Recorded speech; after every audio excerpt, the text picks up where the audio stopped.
قوم ملک سلطنت علی عثمان قاسمی کا فرض کفایہ. تحریر وجاہت مسعود، آواز ابصر ارشاد.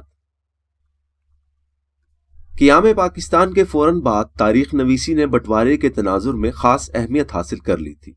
یہ محض زمین پر کھینچی گئی لکیر یا مالی و عسکری اثاثوں کی تقسیم کا سوال نہیں تھا. دونوں نو آزاد ممالک کو 1000 سالہ تاریخ کے ملبے سے اپنی ثقافتی میراث، تمدنی روایت، تاریخی بیانیہ اور مخصوص اجتماعی شناخت بھی برآمد کرنا تھی.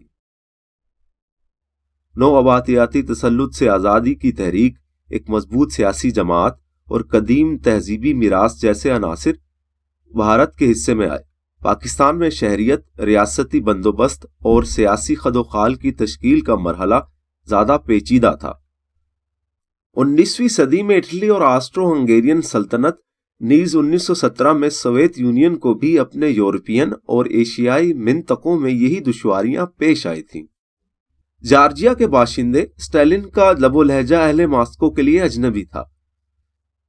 1861 میں اٹلی کی قومی ریاست قائم ہوئی تو ایک اطالوی مدبر ماسیمو تاپریلی نے اپنی خود نوشت میں لکھا تھا، ہم نے اٹلی بنا لیا ہے، اب ہمیں اطالوی شہری تلاش کرنا ہے.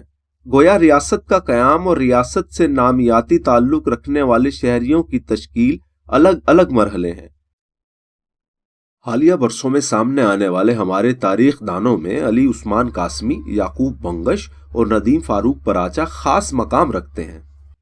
ہمارے تاریخ دانوں کی یہ اعلیٰ تعلیم یافتہ نسل اس جذباتی کیفیت سے مناسب زمانی فاصلے پر ہیں جہاں ہمارے تاریخ نویس جذباتی دھندلکے میں ٹامک ٹوئیاں مارنے پر مجبور تھے.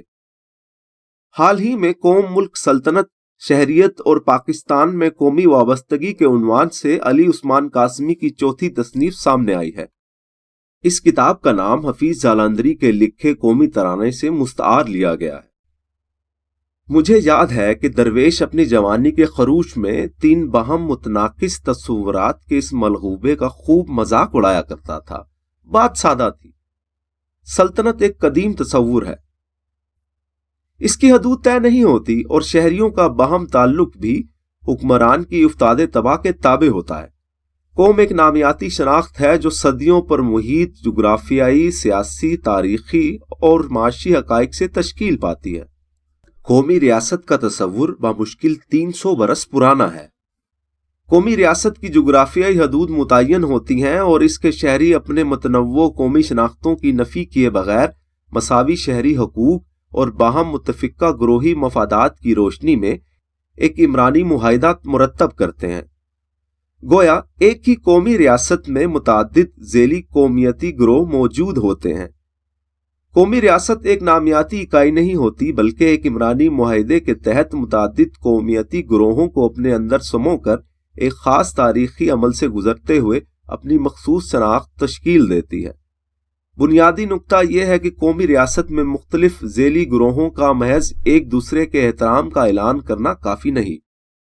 قومی ریاست میں ان گروہوں کا باہمی تعلق فیصلہ سازی میں شرکت، معاشی انصاف اور جمہوری عمل سے تشکیل پاتا ہے. قومی ریاست میں طاقت کے بل پر کوئی ایک شناخت ذیلی گروہوں پر مسلط کرنے کی کوشش کی جائے تو قومی ریاست کا عمرانی معاہدہ بحران کا شکار ہو جاتا ہے. ہم نے قیام پاکستان کے پہلے 25 برس میں یہ غلطی کی. چنانچہ متحدہ پاکستان کی اکثریت نے اقلیت کے ساتھ رہنے سے انکار کر دیا. مذہب کا رشتہ ملک کے 2 حصوں کو اکٹھا رکھ سکا، نہ مغربی پاکستان کی فوجی طاقت قومی اتحاد کی ضمانت دے سکی.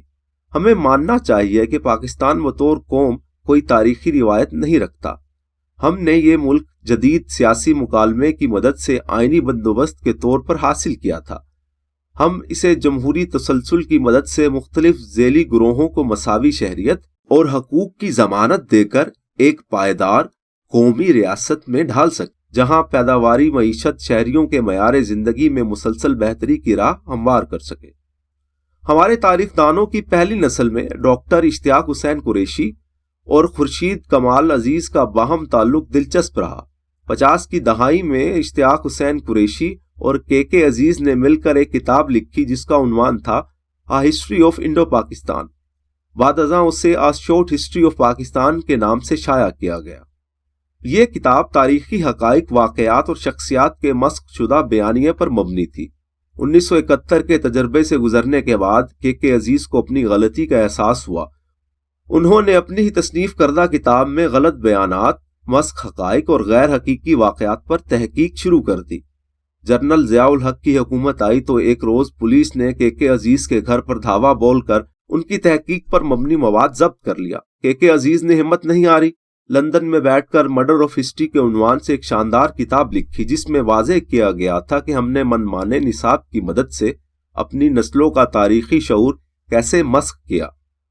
آج کے عزیز کی 40 کے قریب تصانیف ہماری تاریخ کے متبادل بیانیے کا اثاثہ ہیں۔